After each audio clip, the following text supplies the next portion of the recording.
today for this webinar, and we will be doing a series of these sort of lunch and learn webinars over the coming months. As Alay mentioned, this is our Shift Your Leadership Style to retain and develop millennial workers.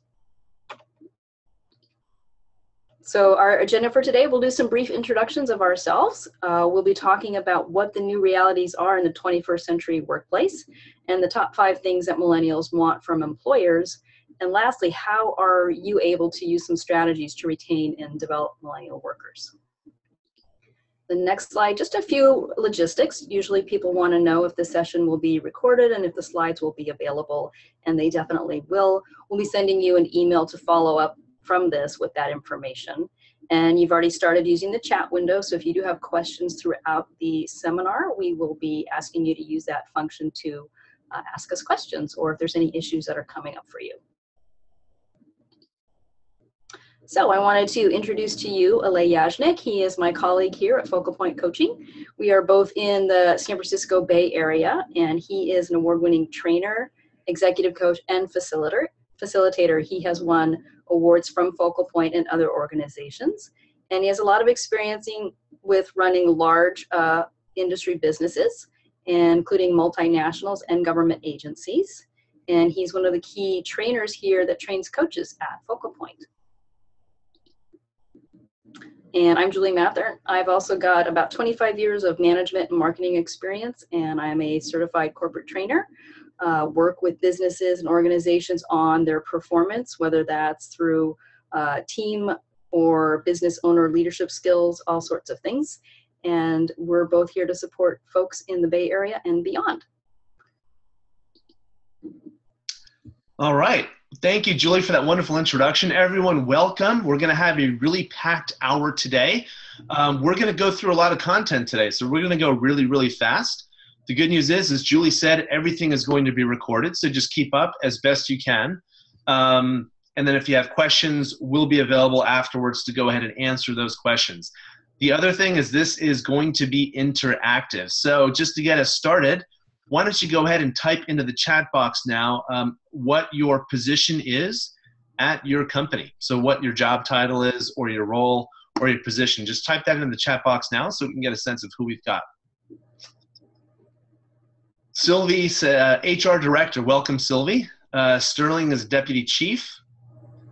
Eileen, Principal. Okay, wonderful. Welcome, Eileen. Jennifer, Account Supervisor. Fantastic. And Mr. President, Joe, welcome. Fabulous. And we have several other people on the line. So just by way of apology, given that I'm in California, I have a tendency to talk really, really fast. So my apologies, just try and stick with me, and you might occasionally hear a cool or an awesome, and I apologize for that. Nitesh, welcome, trainer facilitator. Great to have you with us. So with that, let's just go ahead and get into it.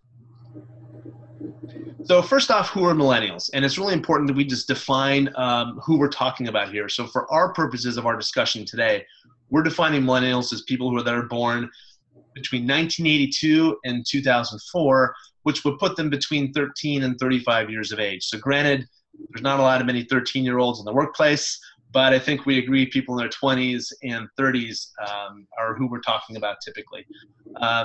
The reason this is so important is by 2020, this group is going to comprise about 50%, about half of the workforce. These people are much better educated than previous generations. 75% of them hold a bachelor's degree, and it's an ethnically diverse group, with 55% being white and 45% being other ethnicities. So those are some changes from previous generations. So I love this infographic because it captures so much about what's interesting about millennials. And this is from monster.com. And as you can see, on average, a millennial will spend about 5.4 hours on social media.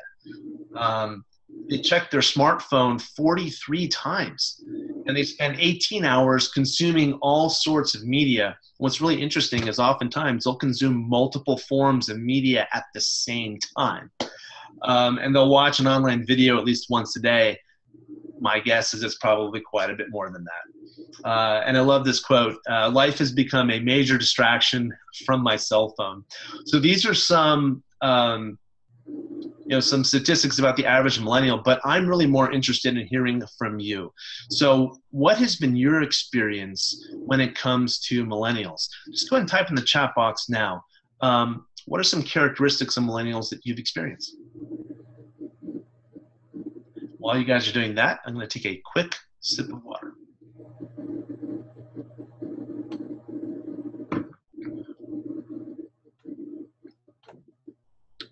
Right, so flexible work hours, lots of patience or lack of patience, sense of entitlement.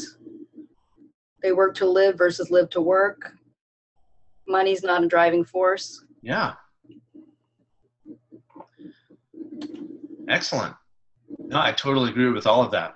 And that poses interesting challenges for us from a retention and development standpoint. Jennifer says, seem to have a high level of ADHD. No offense to anyone who's on the line who happens to be a millennial. Yep, a lot more multitasking seems to be going on. For Greg, their job does not define them. Right on. Absolutely. So given that, this again just talks about how this transition of millennials in the workplace is going to take shape.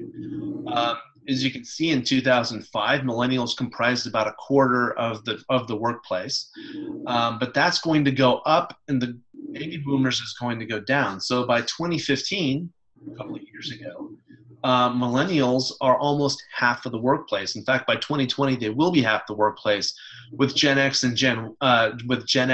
the baby boomers coming in at about 25% each. Okay? So that just shows the domination. In fact, if you project that out, there are some estimates that put millennials at 75% of the workplace by the year 2025. Isn't that something? Whether you agree with the 75% or not, it's going to be a big number. And that poses some unique challenges. As many of you have mentioned, millennials are motivated by different things than perhaps other previous generations have been motivated by. Loving what I do outranks money. In fact, over half of them, when they were polled, said they would rather make $40,000 at a job they loved versus $100,000 at a job that they found was really dull and boring. And over half of them, 65%, cited personal development as the number one thing that they're looking for. Julie, just real quick, how does this compare maybe to some previous generations? Yeah, and actually one of our participants chatted in that they are burdened with an education debt and are looking for more training on the job, which is definitely true.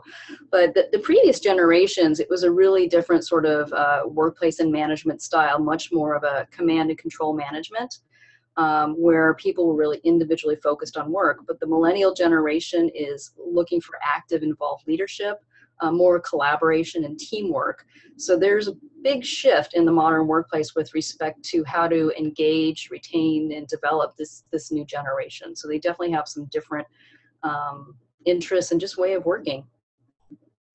Yeah. And so for all of you who are calling in here, love to have you type in the chat box now and just answer this question for Julie and I. And the question is this: so given that millennials are motivated very differently from previous generations, what issues can this difference create? And what issues has it created for you? Just go ahead and type a quick answer into the chat box now. Retention, yes. Turnover, yep. They want decision-making power.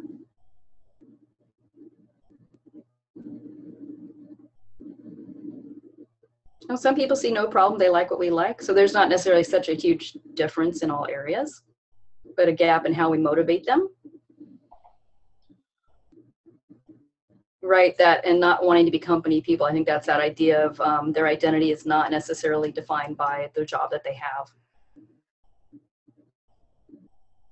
And if they're engaged, they bring significant value to the organization. And yeah, maybe some of the perks, they shouldn't have to work so hard. I think there's a different expectation of what's included when you're at work, what some of those perks should be.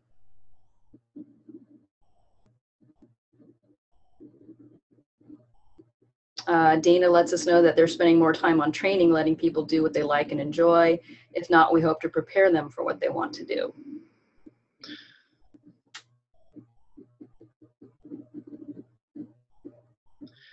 So this is a totally different way of going about motivating employees, and we have several different retention and development issues that it creates if we're not able to really provide the motivation that they need. And that just brings us to retention. Again, this is from the Monster survey that we're talking about. I found this really surprising when I saw it, which was 91% of millennials expect to stay at a job for less than 3 years. In fact, 30%, a third, plan to leave over the next year. And almost half are open to accepting or at least entertaining other offers. And as many of you have already pointed out, this creates a real challenge on the retention side. Julie, some comments on this information? Yeah, I mean, there's a couple of different factors, and one of our participants talked about that debt load. So there's certainly a lot of millennials that when they came out of college had a big debt load, and they took whatever job was available to them. And it wasn't necessarily their dream job. So there's a certain amount of turnover or interest in leaving because now that the economy is stabilized, they feel that there's more opportunity out there. But another interesting study Deloitte did at the end of 2016 was there's now, with some of the global uncertainty and changes in politics, people are actually starting to, these numbers are going down. They are looking for a little bit more stability. So this is shifting a little bit even today in terms of some millennials are looking to stay at their job a little bit longer than these numbers indicate. So there is starting to be a shift, but there's a number of different factors I think at play here. No doubt. And in any case, that's good news that they're staying a little bit longer at their positions. So that's great. So we mentioned retention being a challenge. One of the ways we can keep millennials in the workplace is we can make sure that they get what they want from the workplace, which begs us the question of, okay, well, what do millennials actually want in their workplace? So we did some research. There was a paper that came out from the University of North Carolina from the Ken and Flagler Business School called Maximizing Millennials in the Workplace. And there were 5 specific things that the paper alluded to that millennials are really looking for. The number one thing that they're really looking for is coaching. And this is something very different. In the past, we might have called it mentoring or being a good manager, but millennials are familiar with coaching, and they really want coaching and feedback in their workplace, in their everyday jobs. The other thing that they're looking for is collaboration versus working independently. Millennials are natural collaborators. They're very used to it. And so they really expect to be part of a collaborative environment. The third, and this is good news for a lot of us, are actually measures. Millennials like to be able to measure their progress so that they can be sure they're achieving their goals. It's all good news for us. That puts potentially a burden on us as a management team because we have to make sure that our measures are clear and that they lead to clear outcomes. Last, but certainly not least, is motivation. Millennials are looking for an environment that's going to be comfortable, that's going to be aligned with their values, and that's going to be a place where they feel like they just love to be a part of. They love coming to work. They love being a part of the team, and they love putting in a nice, solid week. So that's a big part of it, and that alludes back to millennials would rather be, if they had to choose, they would rather make $40,000 in a job they love versus $100K in a job that they just find boring. So keeping them motivated and keeping the workplace fun is a big part of it. And flexibility is also a part of that. Last but certainly not least is inspiration. So millennials want to love what they do. It's not enough to just make money.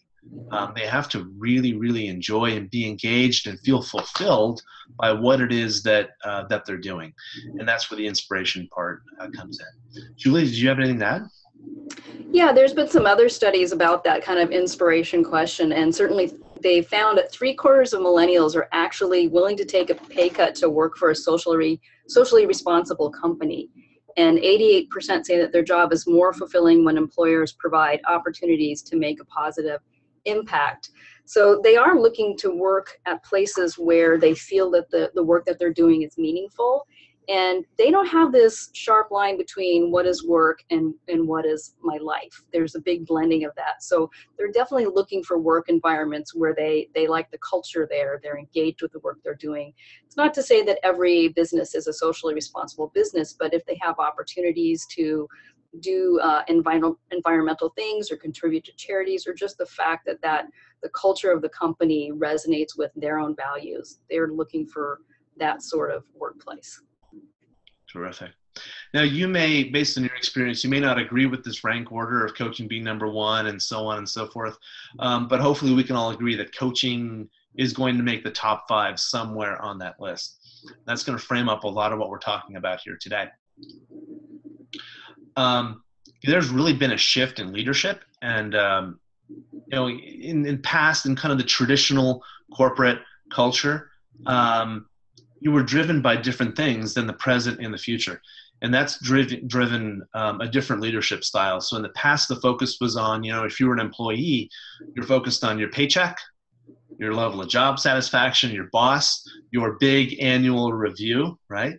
You're looking at always shoring up and fixing your weaknesses, and you're really focused on your job. But the present and the future of leadership takes a different focus. So rather than being focused on the paycheck, now it's focused more on purpose. Rather than being focused on satisfaction, it's more about development. And not so much my boss, but my coach. One of the big trends that you're no doubt seeing is a shift from an annual review to ongoing conversations, ongoing coaching conversations, which we're going to talk about in a bit. And then shifting from, okay, how do I shore up my weaknesses, to how can I really leverage my strengths to the best of my ability. And last but certainly not least, as many of you have already mentioned, shifting from thinking about my job to my life. Yep. Yeah, and this data came from the recent Gallup survey on how millennials want to work and live. And one of our participants was, bringing up that point around engagement. And I would say that Gallup has a pretty strong call to action that leadership really does have to shift. We have really gotten to a point in the modern workplace where if we're going to have engaged workers, because millennials are currently the least engaged of the workforce, we really have to change our perspective on how we lead. And Julie, can you just elaborate on how coaching plays into that? Well, I think if you look at what they're looking for around their purpose and development, and they see their boss as a coach and having an ongoing conversation, when leaders have coaching skills, they're actually able to have that conversation around all those aspects. What are the strengths of that person? How can they have a voice in how they solve problems? And it's much more of a coaching relationship than you sitting down with an employee and just saying, this is what you're supposed to do. So I think coaching really bolsters up and supports the shift in leadership that's needed. Awesome. Thank you, Julie. And I'd love to hear from all of you as well. So just real quick in the chat box, on a scale of 1 to 10, 1 being not important at all, 10 being mission critical, how important would you say is coaching in your organization? Scale of 1 to 10. Joe, we're seeing some, Joe says an 8. We're seeing some 6s, 7s. Okay. 5.5. Okay. So middle of the road, a little bit more than half.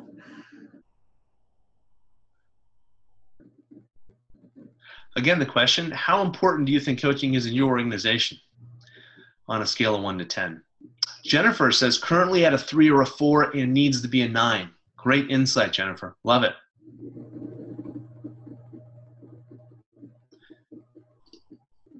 So given that, who's going to coach them?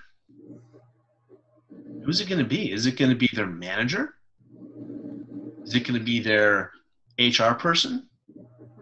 Typically in this situation, they can get coaching from a lot of different people, but it's usually going to be their supervisor. So let's assume that they're going to get a lot of coaching from their supervisor. What issues can that potentially create? Let's go ahead and type it in the chat box. You have a supervisor who's used to very traditional management and traditional leadership. Now you're placing that supervisor in the role as a coach. What issues could that possibly create?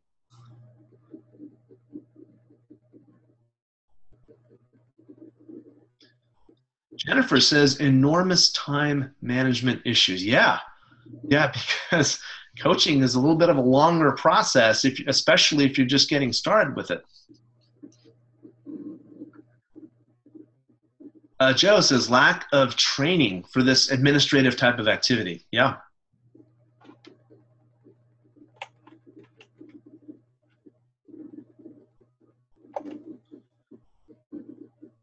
So what we're going to do today is we're going to actually give you some specific techniques that you can use to facilitate this in your organization. Greg, coaching becomes telling. Yes, that's because it's not being done properly. Yeah.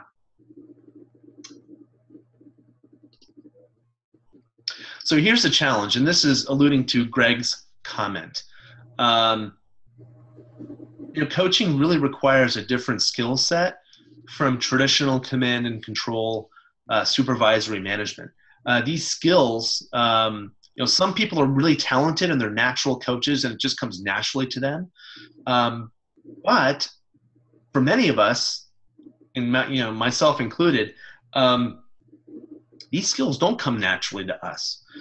And the challenge is we're placing supervisors in a coaching role when they don't really know how to coach in the first place.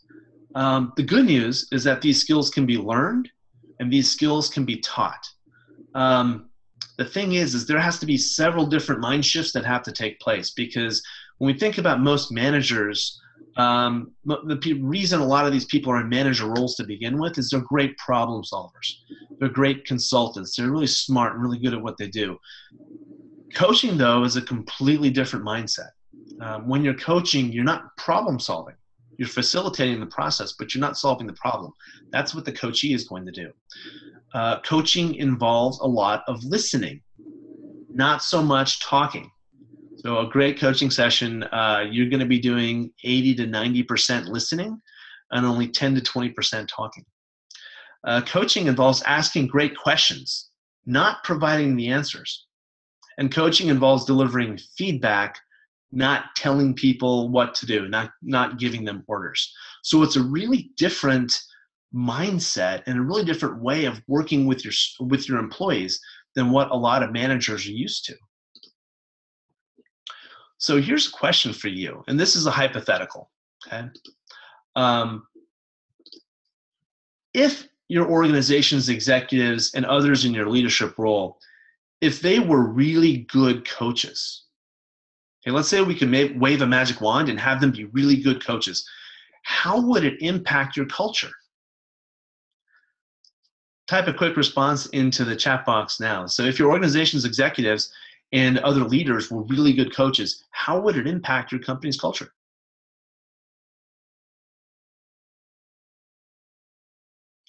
Sterling says more relationship-based. Yeah, absolutely.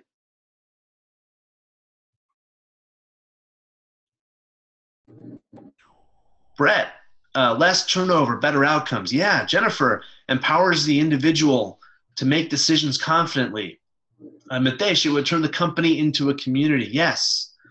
And that would result in potentially retaining and developing those millennials, right? Because that's what we ultimately want to do. Yeah, that collaboration that leads to engagement. Yeah. When Gallup does their annual survey on engagement, this all really works together to get more engagement. It totally does. Not sure as much work would be getting done, though. That's a question. So how do you create that coaching framework that doesn't take more time, right? Well, what's interesting is when we've deployed, we totally understand that a lot of organizations feel that way. So I totally get it. But what we found is that once we deploy coaching into an organization, actually more work gets done. And the reason that happens is because now you're unleashing the full potential of everyone in the organization. Joe brings up, why not have a full-time coach on staff that is not a supervisor?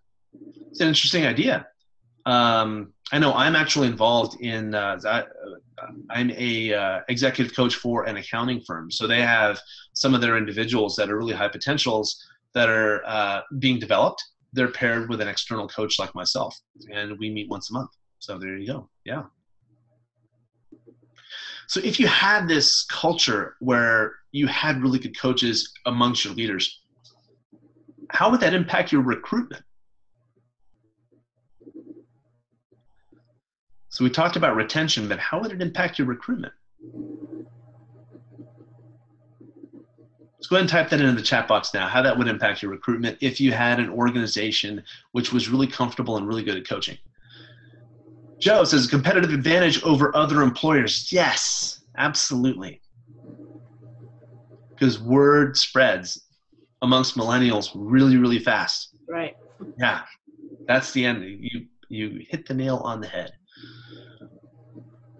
Sterling says, hire for fit, train for skill. Yeah, awesome. And last but not least, I think we've talked about this. How will it impact retention? All things being equal, it will drive retention. So given that, and this is the part that I think you're going to find really interesting. Sorry, Greg just has a quick comment in here. The millennials will be burning up the social media channels, getting everyone to come apply for a job. Well, we hope that's the case. Yeah, leverage their skill set there. Yeah, absolutely. So what I'm going to share with you right now is a program that Julie and I use when we train leaders as coaches. What we typically do is we customize the program to the needs of each client. There's course materials. There's a lot of other things that go with it. But what we want to do today is share with you each of the topics. I'm going to explain the topics to you and go through a couple of those specific tools and techniques. So if you want to implement this in your organization without using us, you totally can, okay? The first thing that we talk about is the value of coaching conversations. So this is a lot of the same stuff that we've already been talking about. And specifically, we focus on coaching conversations versus traditional conversations. And again, you've all bought into this. We've spent a lot of time talking about it today on the webinar. I don't want to belabor the point, but it's really important when you're starting a program like this that we first make the need crystal clear in the minds of our audience. That way they're really receptive to everything else we're going to be talking about. So the first thing we do is we provide them the why. The reason you're in this program is because these coaching conversations have tremendous value, and here you go. Here's why. That then leads us into this mindset shift between coaching and the traditional method of problem solving, right? And you've seen this a lot. I've spent a lot of time in the tech sector, and we see this all the time where you have a terrific software programmer, for example, who's promoted into a manager role. And this person, when they're trying to work with their team that they're now put in charge of, when one of their members comes to them and says, I'm really stuck with this really nasty problem, they literally shove them off the seat, get their hands on the keyboard, and solve the problem for them. Then they get up and go to the next member of their team who's having a problem. And as a result of that, it's very inefficient. It wastes a lot of time. It doesn't develop the people in their team. And so those are the dangers of the problem-solving mindset. Plus, as millennials, these people are not going to be engaged, and they're not going to be part of the process. That may end up leaving. So really instilling in people the power of the coaching mindset, of really guiding people to solutions, helping people solve their own problems, and really developing their capability to think, problem solve, and grow and play to their strengths is what this second bullet point is all about. Yeah. The third thing we talk about is we like to give people a roadmap. Coaching is a very nebulous concept. Most people aren't that familiar with it. So what we try to do is we try to make it really, really simple and really straightforward and give everyone a plan that they can use for every single one of their coaching sessions. And I'd like to go ahead and share that with you right now. So what I'm going to do here, if our technology works, is fire up my iPad.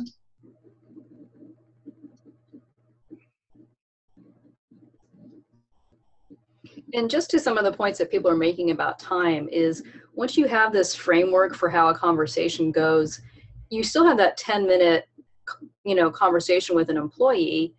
It's just that it's more effective because you have a framework that you're using that helps uncover the problem-solving capability of your person that you're coaching or supervising. So it really shifts things to be efficient, and then your employee understands that each time they come in, they should be thinking about solutions and not asking you to solve the problem for them. Yeah, absolutely, Julie. And everyone, if you could just type in a Y, if you can see my iPad screen, it should just be a blank piece of paper with a grid on it. Thank you. Appreciate that. Okay, so when we have a coaching conversation, we use a very specific roadmap, and we use the exact same roadmap every single time. And that's what I'm going to show you right now. So the first thing we do, and visualize as context, visualize this as a journey. You have a certain starting point and you have a certain end point. Where we always start first is we start off at the end point, at your destination. Okay. The destination is the goal or the intended outcome of addressing whatever the topic is that you're coaching. So let's say, for example, you're talking about business development. Well, the destination might be adding, $2 million in revenue, for example. But whatever that is, that's the goal. That's the goal of whatever topic you happen to be discussing. So we start with figuring out the destination. And the reason we do that is because once we set the destination, that really sets the frame for the rest of our conversation. Once we know the destination, now we can really easily define our starting point.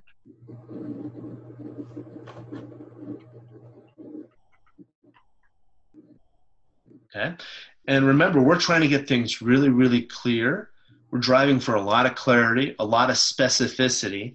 So we want to make sure that they're really clear on the destination and really clear on the starting point. Because if we can do those two things, and just those two things, it helps us figure out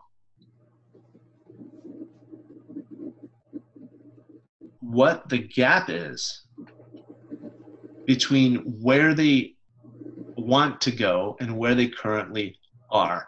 And this is one of the key coaching tools that you'll hear about. It's called a gap. Once you identify the gap, now you're in a really good position to go ahead and start coaching them through this process. So we set the destination, number one, then we figure out the starting point, number two. That helps us identify the gap. Then once we have the gap, the next thing we need to do is we help them create a plan. Their plan that they put in place is going to be how to get to the starting point to their destination. Okay? And in the way, there might be some obstacles that they're trying to skirt around, which is forcing them to take maybe a little bit of a roundabout path. But the idea is this is their plan. Okay. The next thing that we help them do is anticipate and overcome obstacles.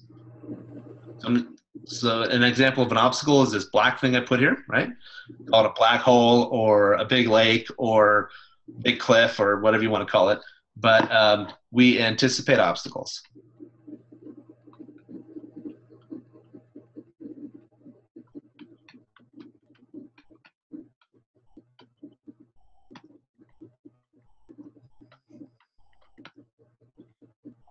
And that gets them really thinking through, okay, I've got this plan in place. Now, what can go wrong? Oh, well, these things can go wrong. And if those things go wrong, what do I do? So they put in a couple of contingency plans. last thing that's left is periodic check-ins, because what will happen is they'll start off down this path, and then as we all know, life happens, and they start veering off in this direction. And sometimes they need to do that because things are changing. Other times they just get sidetracked and they lose focus. So either way, whatever it is, these periodic check-ins, and you can call it accountability, you can call it check-ins. I'm just going to say check-ins.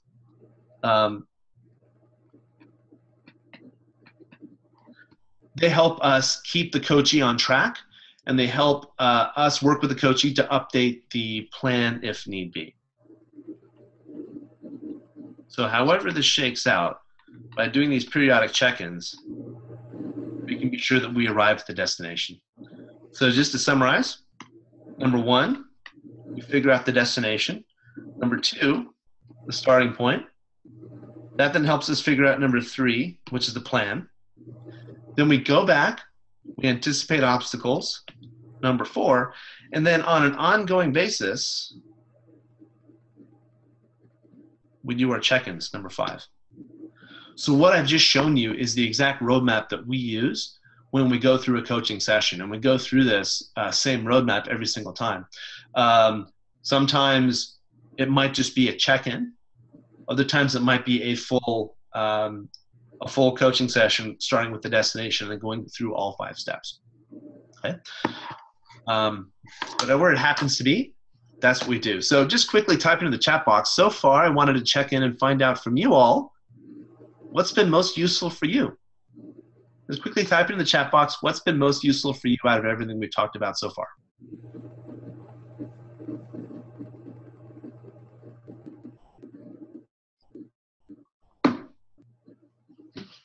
Sterling says the roadmap. Yes. So normally when we do this, it's the exact same roadmap. It just looks, it's a professional chart. So it looks a little bit prettier. But this totally gets the job done. So Greg, seeing there's a roadmap to guide us. Yeah. Joe, coaching, confirms what we've been doing, but need to do more. Okay, excellent. Jennifer, understanding what they're looking for from leadership. Fantastic. Yeah, knowing not to provide the answers. Yeah, that's a key one. It's hard for us, right? We want to jump in and solve problems, but they're going to learn so much more. I think we all recognize that we always learn a lot more when we have to figure it out on our own. Yeah. Awesome. So the next thing we talk about is whom to coach. And this is a really critical element because so often organizations spend an incredible amount of time and money coaching the wrong people because coaching is not for everybody. And let me show you what I mean. I'm going to pop back to my iPad because I love it. You're showing your millennialness there with your digital solutions. Yeah, but I'm a Gen Xer through and through. Well, we like gadgets too. Well, so Julie and I are both in the San Francisco Bay Area, so we've got to have some fun with some gadgets. So we talked about the coaching roadmap. The next thing is actually whom to coach, and I'm going to need all of your help with this. So let's just sketch out a typical bell curve for an organization. And so there's our wonderful little axis. And then we'll just do a bell curve here.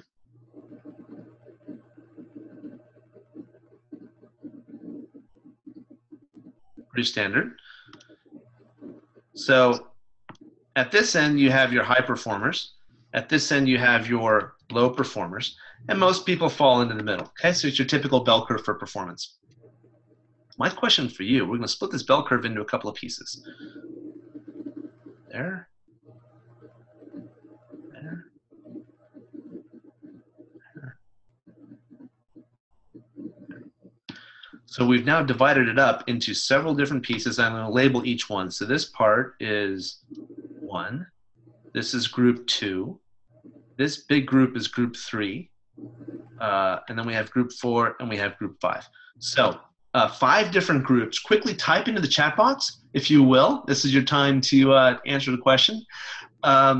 Which of these 5 groups could most benefit from coaching? Is it group 1, group 2, group 3, group 4, or group 5? Which group would benefit the most from coaching? Give you a minute to type that in. Please don't think too long about this. Give it about 5 seconds and chime in. Seeing some answers coming through. Fantastic. Yeah, we've got kind of the whole range. Most quadrants are represented. Quite a few in the 3 to 4 range. But we have from 1 to 4, and then all of them. All of them. Yeah, and this is exactly, I'm so glad we have these kinds of responses, because this is exactly what happens. The group that benefits the most from coaching is actually these folks right in here. Group 5. They're your superstars. They're the ones that already know how to do their job really, really well, and they're looking to take things to the next level. And coaching is way more likely to keep them engaged and keep them moving forward and be a part of the process. They're also most likely to really grab those problems and push forward to their own solutions. Yeah, and I think another point is that when we have really high-performing people, we sort of neglect them, and then suddenly they're not feeling like they're being recognized, and they might look elsewhere. Yeah, yeah, and you know, an organization always loses its best people first. So to your point, it's a great way to keep them engaged. And by the way, it's also the least amount of effort for coaching. The number 2 group is group 4. For the same reasons. Those are your potential superstars as well. And so providing coaching for them is something they can totally benefit from. Julie, what happens if an organization spends its time coaching below average folks like groups 1 and 2? They spend a lot of time and money on people that really aren't likely to shift into that higher performing category. And I think it sends a message that coaching is for low performers and that it's punitive. Where really coaching is part of development and supporting people to learn more and improve in business. Yeah.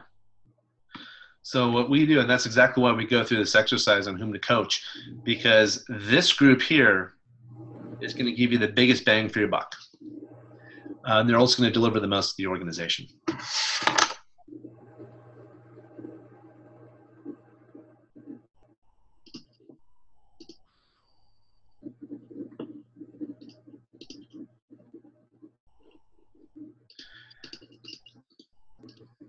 Okay, and then it's not enough to set the framework, give you context, and talk about whom to coach. We also want to give specific tactics and techniques that managers and leaders can use to be great coaches. And specifically, we talk about listening, several different levels of listening, active listening, and a couple of others that aren't as well known. We also talk about the art of the question, so how to ask great open-ended questions. What are closed-ended questions, and when you use open-ended versus closed-ended questions in coaching conversations, because coaching is going to lend itself towards more open-ended questions. How are you going to do this? Why would you like to do this? What will you do? You know, those kinds of things. Where would you do it? Who's going to do it? Those open-ended questions that really get the coachee talking and thinking through the answer versus closed-ended questions, which are, you want to do it this way or that way, right? So we really talk about using more open-ended questions in the coaching conversation and having some practice with that, because if you're like me, totally doesn't come naturally. And the last is providing feedback. So we want to provide both positive feedback and the right way to do that so it's actually genuine and it feels genuine to the coachee. And the ways to provide developmental feedback. So when things aren't going well, when they do something that you need to provide corrective feedback on, how can you do that in a way that doesn't demean the other person, but also get your point across really, really effectively? So those we have another question that Jennifer brought in is, will coaching the newest members of the organization provide the same high benefit? And what do you think about that, Julie? I think coaching new members is really important. We do often find, though, when you onboard a new employee, and whether they're sort of green and new to their types of role, or they come from another organization where they were doing a certain job, you always have to have an effective onboarding process. So You can't forget to train people who are really high assets from another company, because you have a different culture and way of doing things. But it's probably a mixture of some coaching and a little more instruction and training, right? Because first of all, they kind of have to know the framework that the company operates in, and there's a little more directed training, but you also want to learn from them, you know, what works for them as a coachee, you know, how do they learn best so that you can get the most out of them. And hopefully they bring some insights to your organization and new ways of thinking. So coaching for new members is important, but it often has a little more training component as well. Yeah, and what Julie's doing there, that's a great answer, Julie, thank you, is she's really differentiated between new members to the organization who are already high performers, they're just coming into the organization new, versus new members to the organization who are also new in their roles. Because what coaching won't do is it won't teach you how to do your job. So if someone is just learning and they don't have a lot of work experience or coming in brand new to their role, they just need to learn how to be, you know, okay at what they do first. So if you're a software engineer, you need to learn how to be a decent programmer first, and then you can really benefit from coaching.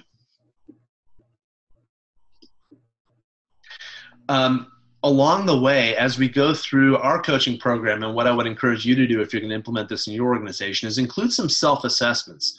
So ask the people that are going through your program, the leaders who are getting the coaching skills, how good are they at listening? How good are they at asking questions? And how good are they at providing feedback? We go through a skill self-assessment, which is about 6 different questions, and we go through that several times through our program. That way the participants can see their coaching skill getting better and better and better. And then they can reflect back after they're done, see where they started, and see how far they've come as a result. The other thing that's really important, because coaching is a very interactive type of an exercise, it's not enough to do classroom learning. You have to actually practice and role play the situation. So come up with scenarios and use scenarios that are as realistic as you possibly can, but make sure they actually practice everything that it is that is being taught.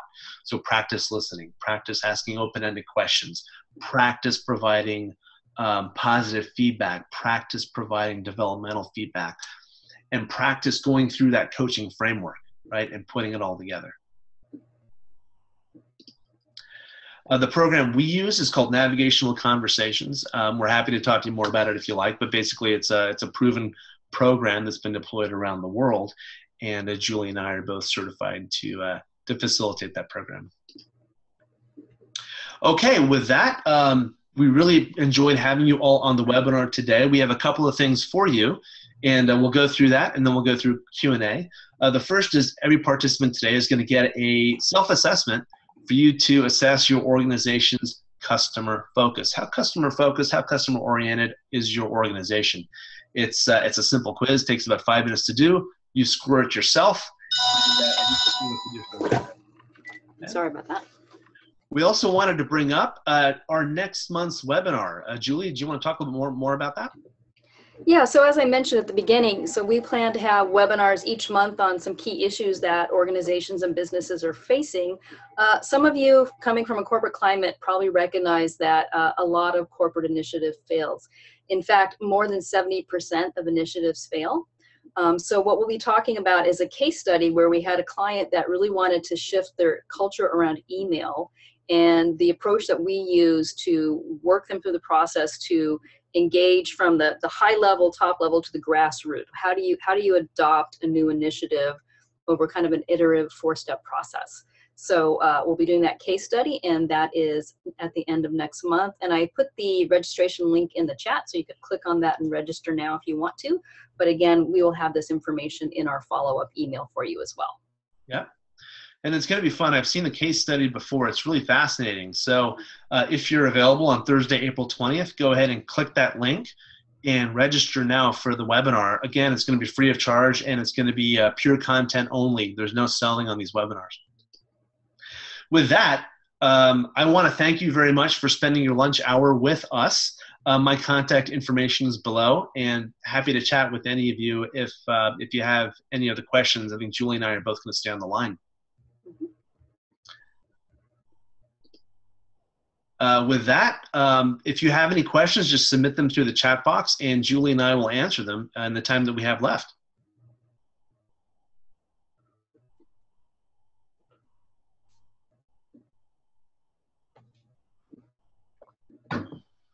All right, looks like everybody's questions have been answered and they've got everything they need from today.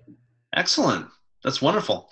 Well, everyone, again, thank you very much. It was a pleasure spending the hour or so with you all. I hope you found this webinar to be helpful. If you did, please register for the next one. Oh, we might have a question. Julie, do you want to take that one? Well, so the question is, what do you recommend if your millennials are spending their workday on their cell phones? You know, I think that's an interesting question. I have an exercise that I do with clients around multitasking and how unproductive and inefficient it is. I think you just have to kind of have some expectations with people. It's a difficult thing culturally because they are so ever present, but I think you just have to have some reasons why their focus is so important for different types of works. But I think you also have that smartphone is part of the life that we have now. LA, any experience you've had?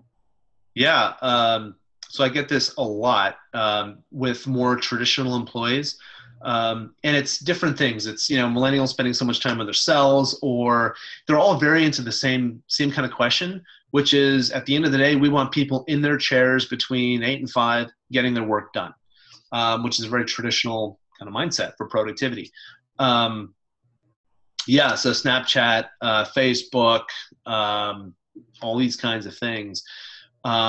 Just make sure that you're measuring your team on their results, and making sure that they're getting the work done. And it goes back to, remember, millennials want measures. So having those measures over time is what you can use to drive increased productivity. And if they are getting their work done, no problem. You can always load them up with more, potentially. And there's that also, the continuum of life and work is not so different. So there's some, you know, previously people wanted people there from 8 to 5, but you'll have millennials that are working at 2 in the morning because they have this, you know, the life and work boundary isn't so sharp. So again, back to the results and what you're expecting for them to deliver, and having those measures in place, I think is really important. Great question, Jennifer. Thank you. Other questions for us? I think we've got time for maybe one more. Yeah, I think it's more of a comment from Dana about, you know, how important it is to measure results in the social engagement in the workplace.